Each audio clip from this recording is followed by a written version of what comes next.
You start off by stating that to claim that violent video games twist the mind is a large claim to make. Well, it is huge in the sense that it's hugely terrible and also hugely true.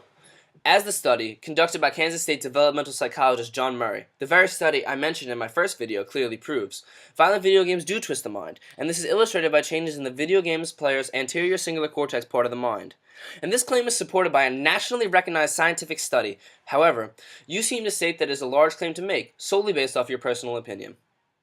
Now continuing, you state that Adam Lanza is not an example of a human inspired by video game violence to commit the crimes he committed because he had a mental illness. You yourself also cite a source that states it is unknown what mental illness Lanza had. Now the truth is that much is unknown about Lanza's mental state. Dr. Peter Langman elucidates this in his December 22, 2012 article titled Keeping Kids Safe. He states that it is very unknown if Lanza had any mental illness at all, and that if he did have one, it was completely undiagnosed. While Lanza's mental state is unknown, and therefore may or may not have contributed to the shooting, it is, however, a known fact that Lanza's obsession with violent video games contributed to his decision to murder, and this is discussed in numerous articles, specifically a February 13, 2013 New York Times article, in which psychologist Dr. Craig A. Anderson states that Lanza was inspired to take violent action as a result of his violent video game hobby.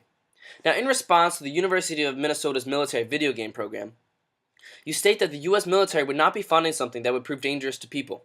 You're missing the point here. The U.S. government is specifically using violent video game technology to make its soldiers better killers. Now, very similar technology is being placed into the hands of everyday citizens via a controller, and they are becoming trained killers, as the story of a Kentucky boy firing into a repair group in 1997, which I previously brought up, clearly proves. The U.S. military has access to nuclear bombs and missiles.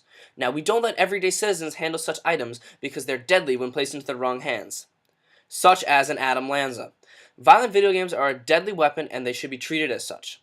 Violent video games that glorify gun violence by rewarding acts of murder with gamer score points should be banned. This is my proposed plan. You propose a counter plan to prevent such shootings as the Newtown, Connecticut shooting, and your counter plan involved stricter gun control and better care of the mentally unstable. But you see, your counterplan isn't mutually exclusive, because there's no reason why we can't ban games glorifying gun violence, regulate guns more effectively, and improve care for the mentally ill. Your counterplan can be included as part of my plan and is not mutually exclusive.